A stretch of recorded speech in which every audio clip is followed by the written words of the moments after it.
Hippocrates, O great physician of Greece, I come to you because— Before I hear another word, I need you to initial here and sign here. This establishes that you have been informed that nature is made of 4 elements, water, earth, wind, and fire, and therefore, in a similar way, the body consists of 4 fluids or humors: black bile, yellow bile, phlegm, and blood.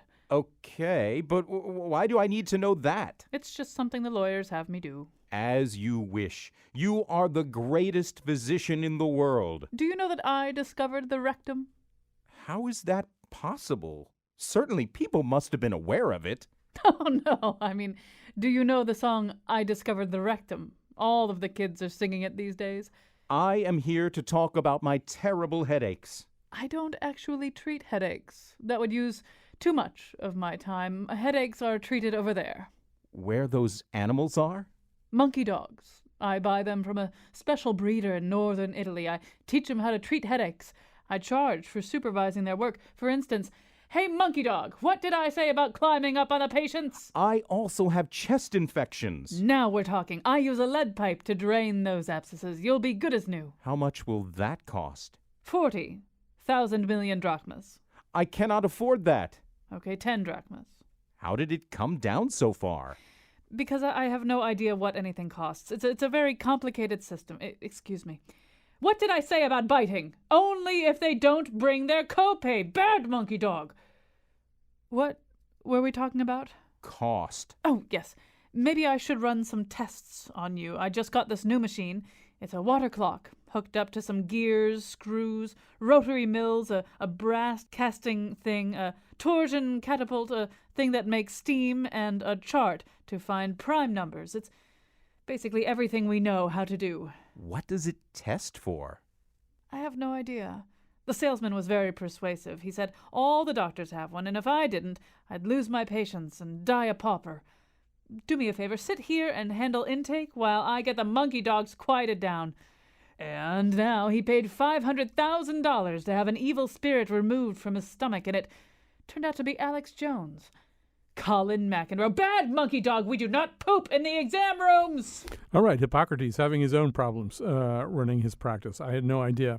I've been taught a very different view of him. So I've been brooding about this for a long time, about the way that we talk about the problem of healthcare in America and how to fix the problem of healthcare in America, and specifically how we talk about the solutions that are on the table before us. And every once in a while on other shows like The Wheelhouse, you will hear me vent about this. But I decided actually it would be good if I actually knew something as opposed to just venting all the time. So it turns out there's sort of a go-to book. I will say that, if, 20 more million people read this book, A, Elizabeth Rosenthal would be a wealthy woman, but B, I think people would actually understand the healthcare system well enough to understand what it's going to take to fix it. And the answer to that is almost none of the things that have been proposed so far. Although within the Affordable Care Act, as I've learned from reading this book, there's some good things. But ultimately, the biggest problem, and the reason that if you have an ACA policy, like I buy an ACA policy for my son, and the deductible's really high, the premium's really high. The reason that they're really high is because healthcare just really costs a lot of money in America compared to anywhere else. So Elizabeth Rosenthal has written An American Sickness, how healthcare became a big business and how you can take it back. She is both a journalist and a doctor. In studio with me, also both a journalist and a doctor, well, a podiatrist technically, Dan Haar, a blogger and columnist for the Hartford Courant. No, not actually. That's not a real doctor. No, podiatrists are real doctors. No, don't get that started. I do play an economist on TV. I get tons of emails about this. So, first of all, Elizabeth Rosenthal, great book, and thanks for being on this show. Oh, thanks for having me. I think everyone should wise up to what's going on.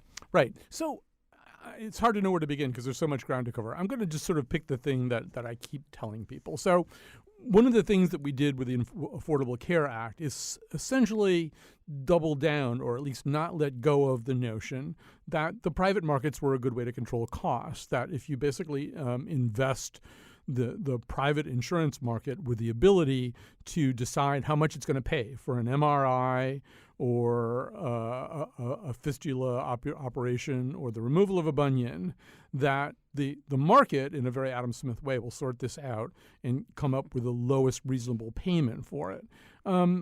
As your book points out a million different ways that that's not true. But pick one of the ways. I mean, why isn't that true? Why don't insurance companies, as opposed to the government, which is supposedly notoriously wasteful, why don't insurance companies, why aren't they lean and mean and insistent on the absolute lowest price for a bunion removal? Well, I mean, this is one of the great fictions that's been promoted by the health insurance industry, that they're in your corner. You know, we negotiated on your behalf. Does anyone think that about their car insurance? You don't think your car insurer is in your corner when you get into a crash. You know, basically these companies are just pass-throughs, right? They collect premiums and they pay out claims. And as one insurance executive said to me in the book, they're too big to care about you. You know, you're not their customer, really. They're for-profit companies, and their customers are their shareholders. So how do they think about this? Now, I've gone to insurers and said, you know, when they paid out a $117,000 claim for an assistant surgeon, you know, crazy amount of money when Medicare would have paid at most maybe $2,000 for that case. I said, why did you pay that? And they said, look, you know, it's not our job to scrutinize these things. In order to vet this bill, we would have to hire some investigators. We'd probably have to go to court against this doctor because we don't have a commercial relationship with him. It's easier to it's cheaper, not just easier to just pay it. And P.S., they said to me as a journalist, you're not going to write this in the newspaper, right? Because then others will know they can do this and get away with it.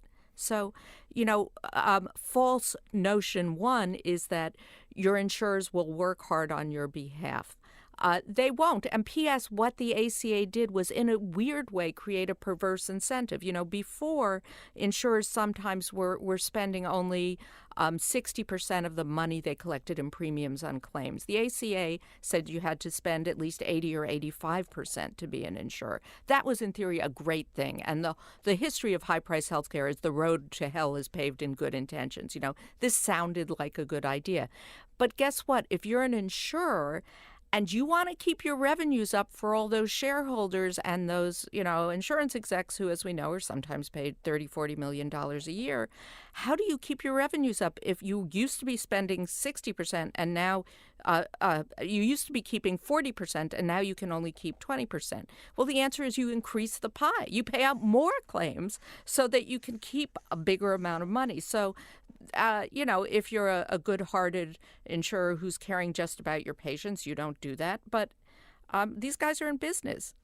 Yeah, first of all, I think that 80 to 85% thing is a really important thing. It's one of the things that I did learn from your book is that under the ACA, just to repeat that. So if you are required to use 80 to 85% of the money on patient care, and then you keep the rest for yourself, and we should emphasize Medicare does like 98%, something like that.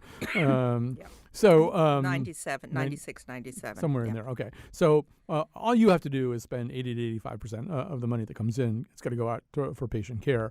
So if you spend $1,000 for a particular kind of patient care, then you can only keep 15 to 20% of that. If you spend $10,000 on the same thing, that 15 to 20% that you can keep becomes much bigger. Although I don't know. I'm gonna, Danny, I can see you're ready to jump. I just want to ask one more thing. Like, I don't expect, Elizabeth, insurance companies to do their best on my behalf. I expect insurance companies to do their best on their behalf.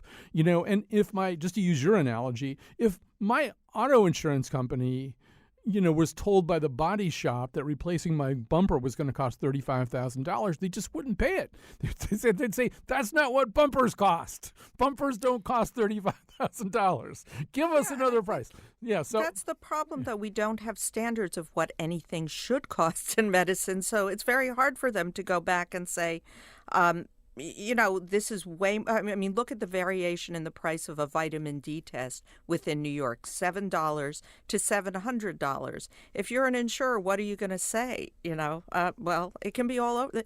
There is no fixed or rationalized price in this country for medical procedures, and that's a big part of the problem. All right. So one of the big picture questions here is whether we have a broken free market system that is a hybrid, because, as you know, as you've written, half or a little bit more than half of all payment is public.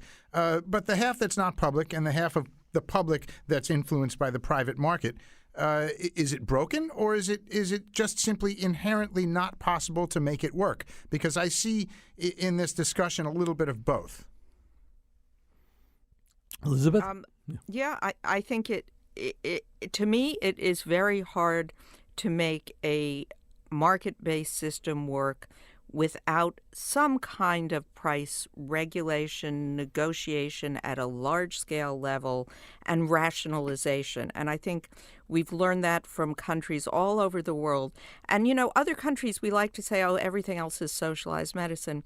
It's not. I mean, the other countries run the gamut from a totally socialized system like the UK or Canada to a very market-based system, but there's always some kind of price rationalization. And that is not necessarily the kind of parity that we tend to use, which is like the government comes in and says, you doctors, this is what you're going to charge. In a place like Germany, in a place like Japan, those prices are set as a result of large-scale negotiations between the government, insurers where they exist, and physician providers. And that's the same kind of negotiation, oddly, we do, 100 million times each day in the U.S. because we don't do it nationally. Right. And so the result of that, just to put it in concrete terms, one of the many, many patient stories you tell in the book is about a man who's over in Japan. He has a kidney stone, which is not like that big a deal, but, it's not nothing either. So he goes through the entire protocol for the treating of the kidney stone, including the expelling of the kidney stone, full patient care at a private practice in Japan. And he's getting very nervous because he, obviously thinks his insurance is not going to apply over in Japan. He's from the U.S., and they won't take U.S. credit cards at the practice. And then he finds out it's $281 for the whole thing. And I assume that's part of the result of some kind of national price-setting strategy. What does a kidney stone treatment actually cost? Right, and I think Japan has a very and I'm not endorsing one approach or another, but I'm saying we kind of have to choose from the realistic options, and we can't go on, which is what we've done with this crazy hybrid system that chooses kind of none of the above. That's not really an option. So what they do in Japan, which I think is really an interesting thing to think about, is the initial prices they allow to be set are quite high. If you have the super duper new MRI machine that never existed before and you're opening up this great new world of diagnosis and treatment, you can set the price really high. Or a brand new drug that changes the future of people with chronic leukemia. You can set the price really high. But every 2 years, that price has to come down because after 20 years, it's no longer a fancy new breakthrough technology. And what we see in the U.S. is often the opposite, that you look at an MRI machine, and yeah, they're a little bit better than they were before, but the price here just goes up and up and up. There's no standardization. I mean, you look at MRIs, they could go maybe, if you're really lucky, for $500, and maybe if you're not lucky, as one of my kids had in an emergency room, $15,000. So, what's it worth? Now, P.S., that same test in Japan is now priced at about $100 to $150, depending on whether you're getting the newer version or the older version. So I'm not saying $100 and $150 is the right price, but I am saying, $15,000 is crazy. So, Dan, you have something you want to say. No, go ahead. Well, I was going to say to you, I mean, one thing that we did, I think it was about 5 years ago. I wish I remembered the guy's name. There was a congressman, I think from Iowa, who, and I think he was a doctor too, he intentionally dropped his coverage, the tremendous gold-plated coverage that Congress gets for health care, and he went without health insurance just to see what that was like. And then he negotiated everything. He did basically what Elizabeth proposes in the second half of her book. I mean, he asked a lot of questions, and he tried to find out how much things cost. But, I mean, like a lot of people, he found that if he called a radiology center and said, how much does an MRI actually cost? Often they said, we don't know. And he'd say, well, ask somebody who does know. There must be somebody there who knows. And they'd say, no, there's nobody here who knows. We know how much we charge Aetna. We know how much we charge uninsured. We don't really know exactly how much it costs. And as somebody who writes about business and economies, I mean, that's what makes this whole system different from any other economy. Like, somebody knows how much a Ford Fusion with X number of options costs. Oh, I had that happen 2 years ago with some tests that I needed that were that I was going to have to pay for as over the deductible. And before I went, I had time. And by the way, in this pricing question, one of the big problems, as Elizabeth, you've written, is that you don't have the luxury of pricing, even if there's transparency, which there isn't. 80% of the time, or I don't know if it's 80 or 90 or whatever it is, but most people who are the consumers of big ticket items in the medical system are not in a position at that moment when they can price things out. But I did try to get some prices for this series of tests, and it was going to take me about 2 weeks of back and forth letter writing when they finally said, oh, what the heck, we're going to pay for it. And in another example along the lines you were saying, I was billed, and Elizabeth, you've had this in your book, I was billed for out of network lab tests by my doctor who's in my network. So I got a $750 bill for some tests. And I just called up and said, I'm not going to pay this. And now I understand that most people don't have the debate skills of a veteran columnist, and I won that debate. And they said, okay, but they had to listen to me for 10 minutes. Now, is that a fair way to run a pricing system? I guess not. Elizabeth, you want to react to that? No, of course it's not a fair way to run a pricing system. And I want to say two things. You know, when you ask, well, how much is this going to cost? What's the price? We act in this country as if it's unknowable. But I would say with computer technology, it's totally knowable. When you go into a pharmacy, at that point, they know your insurance. I mean, as does your doctor and the hospital. And they say, this is what your copay is.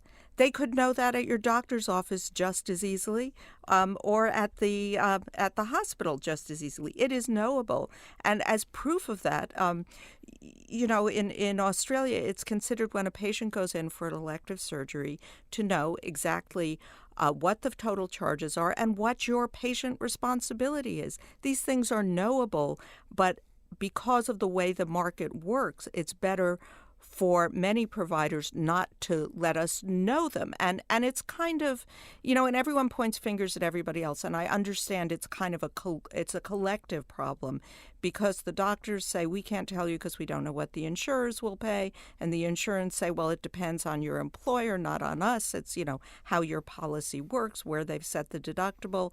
And everyone's pointing the finger at everyone else. But and that's because we have no system that pulls it all together.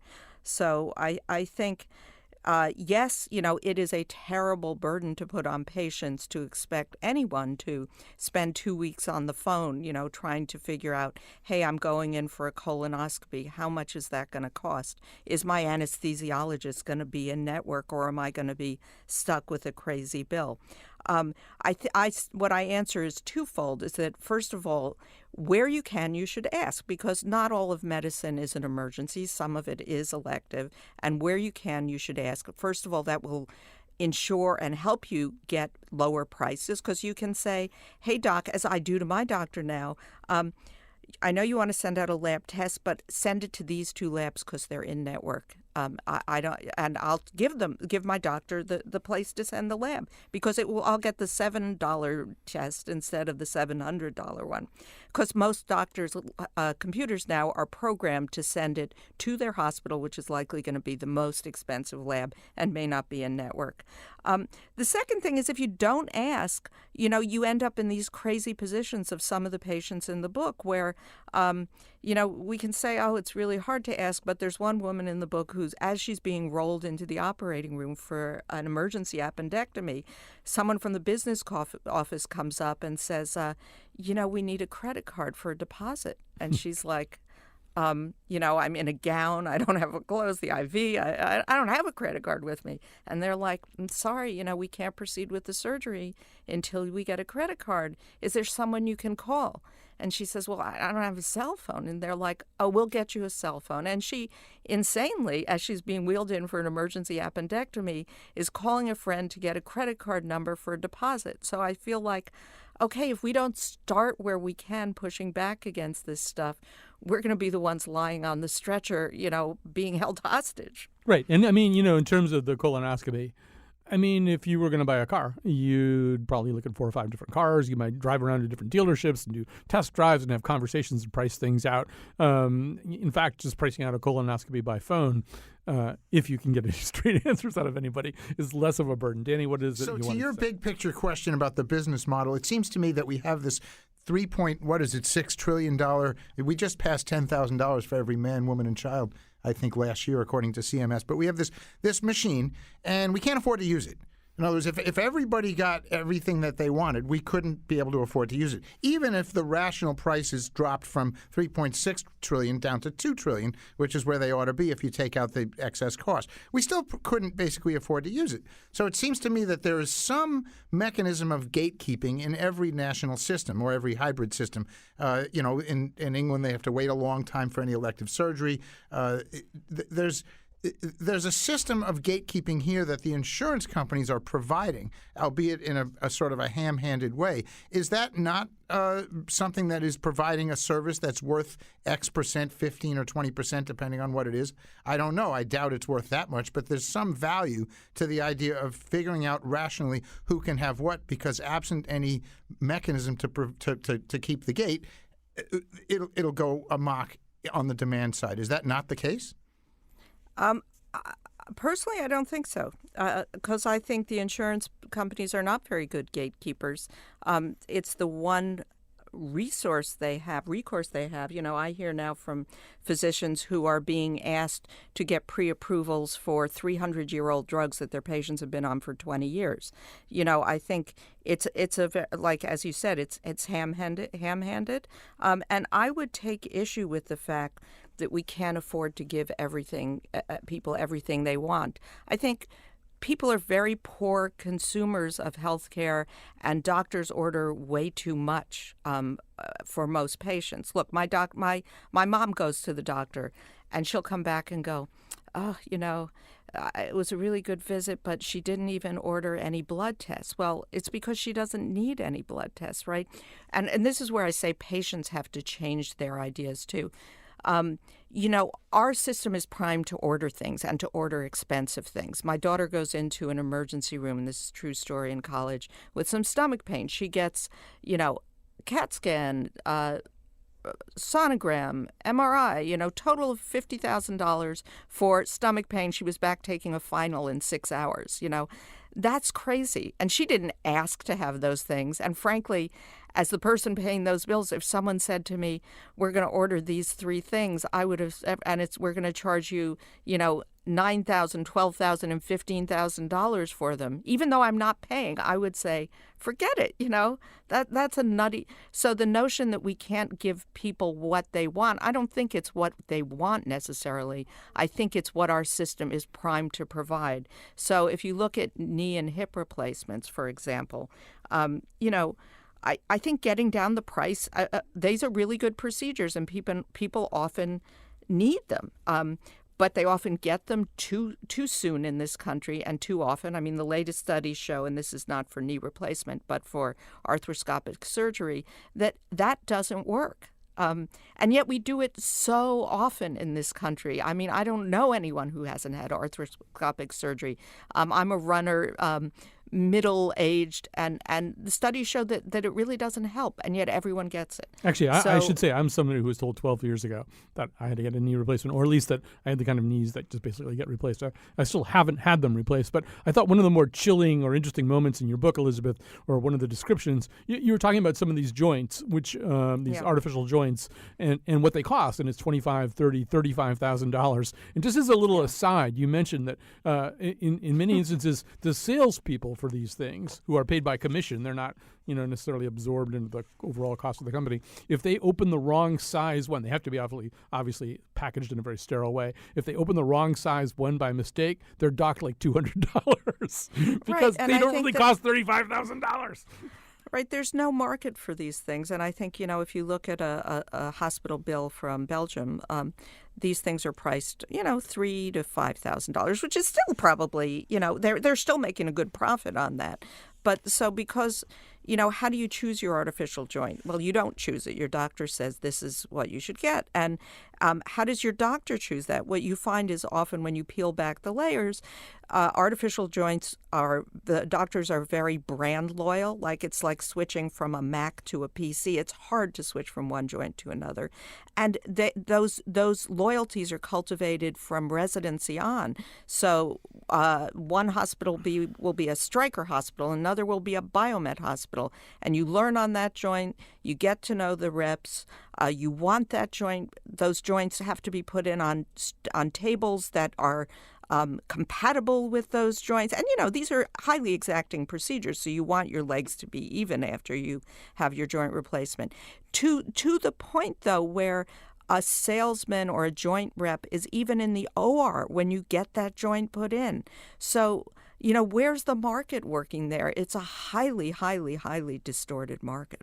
All right, Dan. So one of the forces driving prices here is the lack of, I guess I shouldn't use the word elasticity, is the fact that people will pay 10 times more for virtually any medical service if they perceive it to be 1% better than the same medical service someplace else. So there's a hospital here, a system here of two mid-sized hospitals or smallish Eastern Connecticut Health Network, in which they're essentially starting to advertise price on joint replacement. And they're going to say, we're going to give you the same quality, we're going to be a lower price. And I say, well, how are you going to get people to go from Hartford and St. Francis and Yale, where the same doctor is doing 15 a month of these things, or 20 or 30 or 50, to you're doing just a relatively few? And they say, well, in those big hospitals, the doctors aren't necessarily doing the actual work. Here we are. And so we're starting, in my view, it's at least with a little bit of anecdotal evidence, to see some competition on price. Isn't that a good thing within a broken system? Yeah, no, I think some competition on price is a good thing in a broken system, and I think greater price transparency, whatever direction we go in, is certainly a powerful and important first step. I mean, I often joke I'm waiting to see, I am from New York, where there are 3 or 4 really great hospital systems. I'm waiting for one of them to put up a billboard that says, no surprise bills, set prices, and I'll go there for most things. I don't care. They all do a great job on most everything. Now, I think another interesting model that pushes this kind of price transparency and price awareness, which I find fascinating, has to be propelled by some of the large employers, which I would like to see more employers do. And it's something called reference pricing. And the way it worked in California is a bunch of employers, large employers and unions, got together and said, what should it cost in California to get a really high quality hip replacement? And they went to a bunch of academics and looked at different, hundreds of centers and said, okay, you can get a good one in California for $43,000, I think is the number they picked.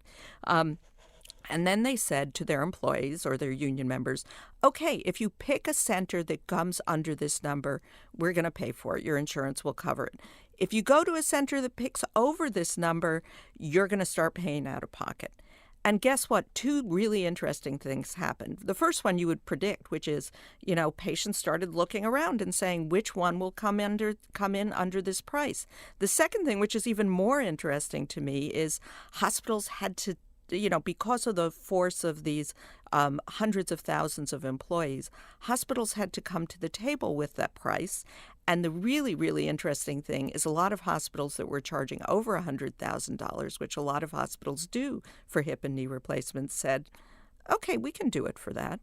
So suddenly you have like a real kind of market, but it's a market that took a bit of managing. And I think, William Hazeltine, who's a big fan of the Singaporean healthcare system, which people always cite as free market healthcare, it's really managed capitalism. So the notion that this will all work out without some kind of management, whether it's from employers or from patients or from the government, I think is not realistic. And yeah, insurers, you might trust that if they were not for profit, and I'm not saying they shouldn't be, but they are for profit, and so their primary allegiance is to their shareholders.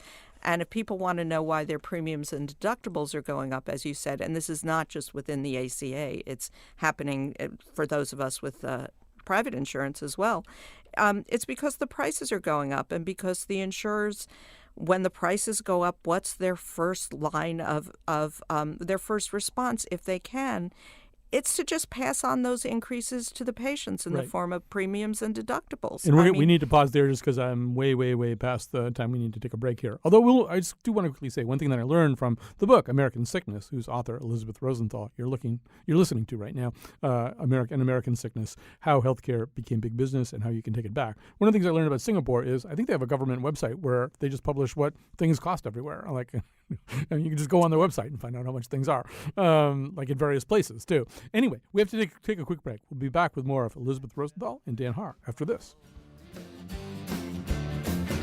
From infant mortality to our lifespan,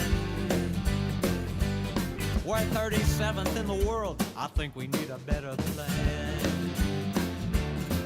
Money-hungry insurers, pharmaceutical greed, outrageous co-pays for the meds we need. In the richest nation we got on this earth, your health ain't a right. What are all the other ones worth?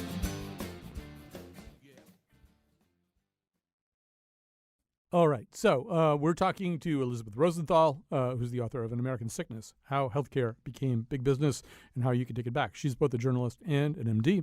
Also with us, Dan Haar, who is a columnist for the Hartford Courant, is able to do sort of small outpatient surgeries. Okay, I sort of screwed up the time here. Like, we used way too much time in this first segment. And I just can't emphasize enough. This is just a book you're going to have to get and read. There's 20 things that we have in our notes to talk about we're just not going to get to because the subject's so vast. And Elizabeth gets into so many interesting things. So, I mean, really, if there's a book I want everybody who listens to this show to read this year, it's An American Sickness. So, consider that your homework. So let's talk about pharmaceuticals for a second. Elizabeth, you've got these 10 rules, not rules for best practices in good healthcare, but rules that really describe the way the system works. And one of them, number 5, is there's no free choice. Patients are stuck buying American. And one of the many stories you tell, and I'll use it because it's pretty close, I guess, to where I'm sitting right now, is a story of somebody named Betty Glassman.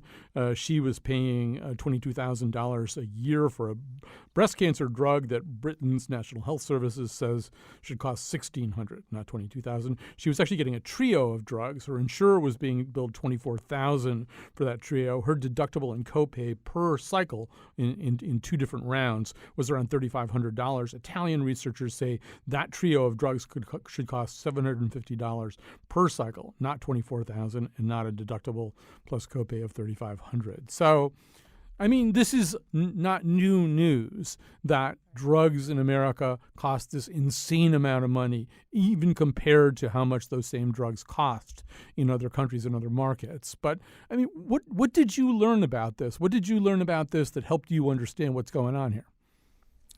Well, I think the most shocking thing to me in terms of the pharmaceuticals is something called sticky pricing, which is kind of the opposite of how markets should work.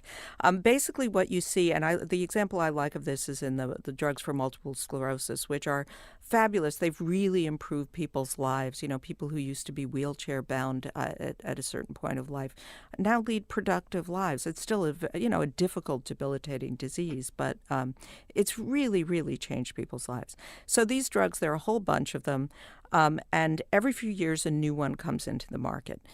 And, you would think, okay, good, you're an economist. New competition, that should bring down price. But what you see is the new one sets the price maybe $1,000 higher than the old ones.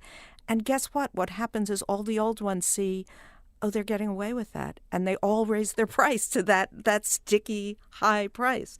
And so what you see is that in the U.S. alone in the world, these drugs have gotten more and more expensive over time as the amount of competition has increased, as opposed to in the rest of the world where they've gone down in price. So Yes. I think it's and these drugs now cost about $6,500 a month for these drugs. There's a story in the book about a wonderful woman named Mary Chapman, who is a former consultant who has this disease, is a really active, informed, smart, troubleshooting woman. She's had to, with insurance, she's had to sell her jewelry, she's had to sell her car, she's had to move to away from California, which was her home base, to a cheaper place to live, just in order to afford these drugs with insurance. And that's tragic. So I was listening to one of your other interviews on my device, which doesn't have a great speaker, and I thought you had said stinky pricing. And I thought, Oh, no. I figured, It is stinky, but no, this it is sticky. So I wrote down in my notes, ask about stinky pricing, and I think we should change that name. That's up to you. It seems to me that the problem is that the combination of no pricing, there's no downward pricing power. That is, everybody pays what they're going to pay because they perceive that, again, if this is 1% better, I'm going to pay any amount of money more. And secondly, every little thing, whether it's in pharmaceuticals, medical devices, or specialty care, is a mini monopoly, sort of a miniopoly or mini monopoly. And so those two things conspire to drive prices up in part, along with all the other conspiratorial forces that you've been describing. Well, Elizabeth, as you write, I think it was 2006, we had the opportunity to use Medicare to negotiate drug prices down. Right. And well, you can give the punchline there. We can't. Is the punchline for almost every piece of, or not almost every piece of federal legislation on healthcare is that you're not allowed to consider pricing. So that leads you to these bizarre situations. And another wonderful story that really blew me away in the book was about a drug called Non-24, or a drug that treats a condition called Non-24. Many people may have seen it advertised on late night TV. It treats a sleep-wake disorder in people who are totally blind. Useful for a very small number of people, but advertised widely on late night TV. And the kind of crazy thing when I started looking at, what is this drug? It's an analog of melatonin. And yet it's being billed at, I think, something like $8,000 a month, and it's approved. Now, why? Why would anyone do that? The answer is because the FDA, for drug approval, asks that things be safe and effective, right? Again, this is the road to hell is paved in good intentions. When there weren't many drugs out there, maybe that's what you wanted, just to know it was safe and effective. But now you want to know effective compared to all the other stuff that's out there, because there is a lot of other stuff. So, the MS drugs haven't been compared to each other. This new drug for Non-24 hasn't been studied compared to melatonin, and it doesn't have to be to get approved. And then, of course, what happens, you say people want something that's 1% better, even if it costs 1,000% more. I don't think that's actually true. Maybe if you have some kind of really, really serious illness, but a lot of the really expensive drug prices now are for completely ordinary drugs, where the physician who's prescribing the drug, and there's another drug, something called Duexis, which combines a painkiller and an acid indigestion, an H2 blocker like Pepcid. It costs $1,500 a month.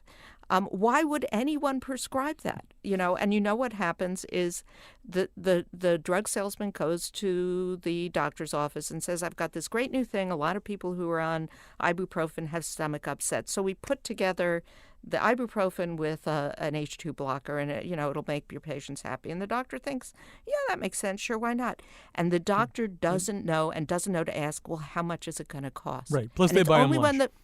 Right. And let me just break in here, just because we've got a lot of some calls coming in here, and some of them are pretty relevant, including Elizabeth. You were just talking about MS drugs. Here's Stephen in Granby, who I believe is on an MS drug. Hi, Stephen. What's your story? Hi, Colin. So, yeah, I've been on Tysabri now for 4 years, which is a Biogen MS drug. Mm-hmm. And 4 years ago, it was around $7,500 a month is what they billed my insurance company. Now up to $20,000. And we're waiting for this new primary progressive drug to come out. I have no idea what that's going to cost, but it could be effective as well. All right. So, and I don't know, have you asked first of all, is your insurance company bearing most of the brunt of this right now? 80% of it. 80% of it. So, and have you asked any questions about that, or try to find out why it's more expensive all of a sudden? I mean, this is, or let me just switch it over to Elizabeth for a second. Just hang on in here for a second, Steve. This is the point that you're making, which is that usually when something's been sitting around a while on the market, it gets cheaper. It doesn't go from $7,500 to $20,000. So, Elizabeth, what's the mechanism by which that happens? Well, this is the classic sticky pricing mechanism. And, you can argue that, okay, as things get older, you paid off your research and development costs, right? This is not about research and development. This is about prices will rise to what the market will bear, and our market, with very few controls, bears a lot. Mm-hmm. If I had MS or if I had anything, I would get that. Yeah, Danny's pointing out that $7,500 is still an awful lot of money per year, but I would get this book because also some of the stuff that we're not going to have time to get into about buying your drugs overseas and stuff like that could be really useful to people who are paying out of pocket a tremendous amount for drugs. We may not have time to get into that. In fact, we're going to take a break. Francine, I am going to try to get to your question because it's germane, but our time is limited. Let's take a break. We'll come back. Dentures, glasses, and hearing aids are luxury items that won't get paid. Something gone wrong, won't you tell me why? Rich get richer and poor folk die. Living is a thing that money can't buy. Rich folk live, poor folk die.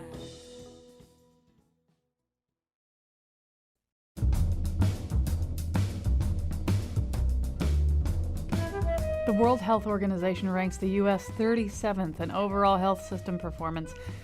USA! USA! Suck it, Thailand! You're never gonna catch us! Today's show was produced by Betsy Kaplan and me, Kyone Wolf. Amanda Fish had a Finn replacement in Finland. The part of Bill Curry was played by Dr. Nick from The Simpsons. On tomorrow's show, the best cannibalism show ever.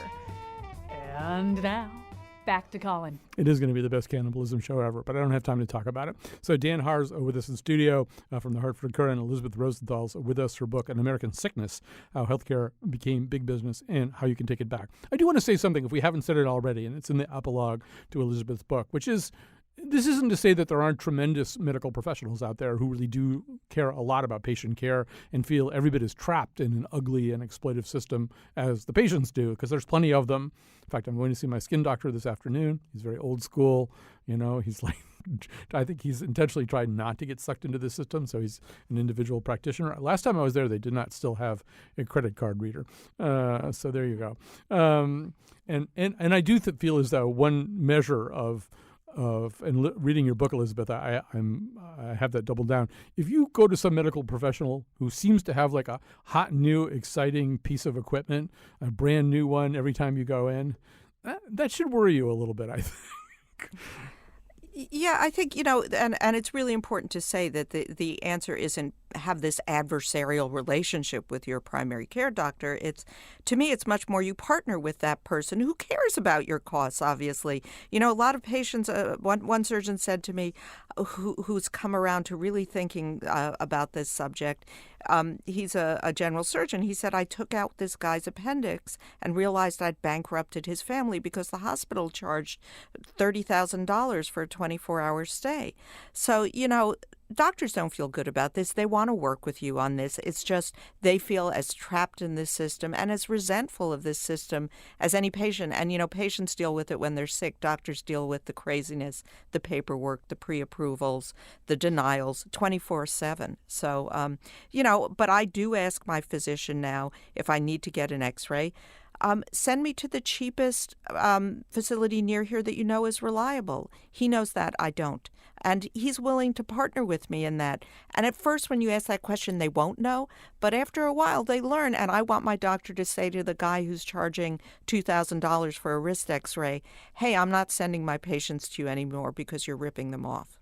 All right. We just lost Francine, whose call I was going to take. But one thing that I'm kind of hoping you'll do, Elizabeth Rosenthal, is as sequels to American Sickness.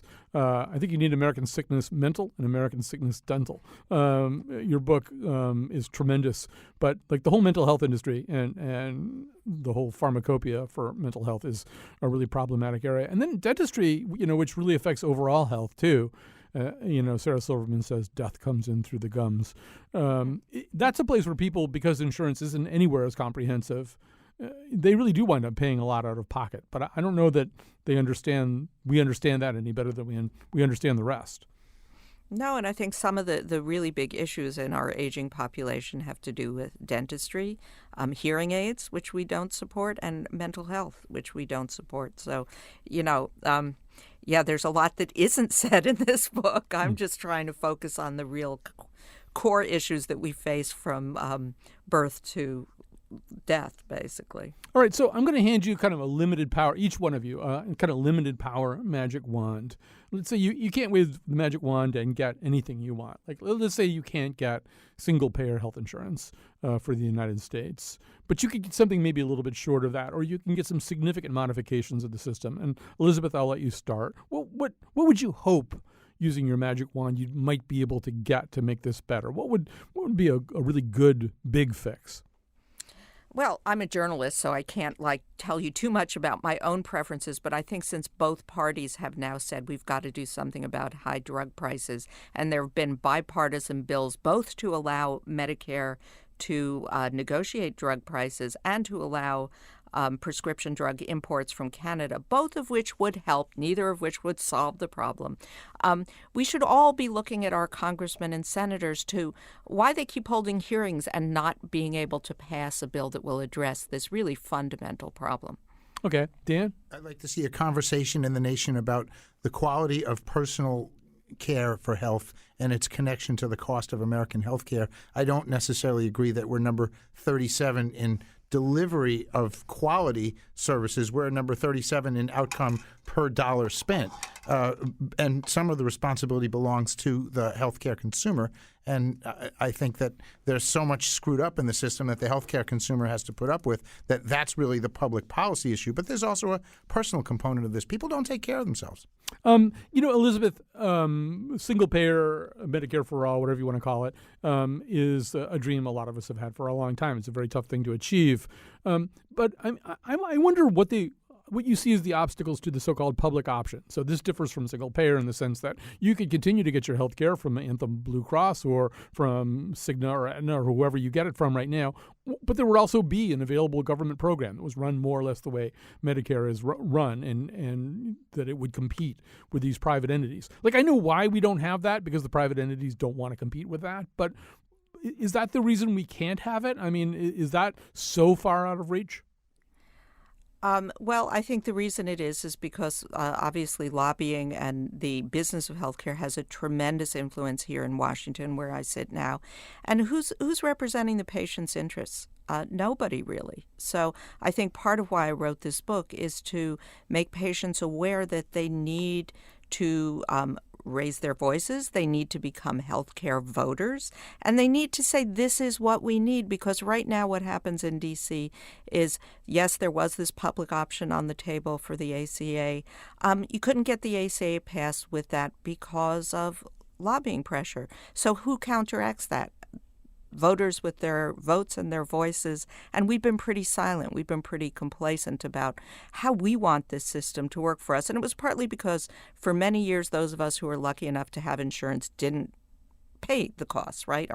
Our premiums were paid by our employers, and deductibles were minimal. Now that's changed for everyone within the ACA and out. And so I think it's affecting us all. If you want to know why you haven't gotten a raise in the last 5 years, it's probably because your company has been paying increasing healthcare prices. So it's really time for all of us to pay attention.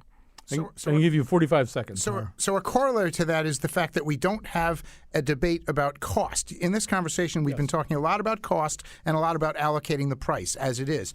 And there is no ACA reform, nor was there much of an ACA discussion in 2009 and 10 about bringing costs down. There are a number of initiatives. Some of them work pretty well. We've got one in Connecticut here in the Medicaid system. Why not? Is it just too complicated? Why isn't it happening? We are going to have that conversation another day. We are flat out of time. I do want to thank Elizabeth. Look, I'll have you guys back. I think that there's 4 hours of show that we could do about this. We've been talking to Elizabeth Rosenthal. An American Sickness is her book, How Healthcare Became Big Business, How You Can Take It Back. It's a book. It reads kind of like a really long, interesting magazine article. I mean, you could breeze through this. And I really recommend that you do it. There's just so much stuff that we didn't get into today. Dan Haar, how would I dare have a conversation here in Hartford, surrounded by hospitals, without the Hartford Courant's crusading columnist? All right, we'll be back tomorrow with cannibalism, which that could be where we're headed,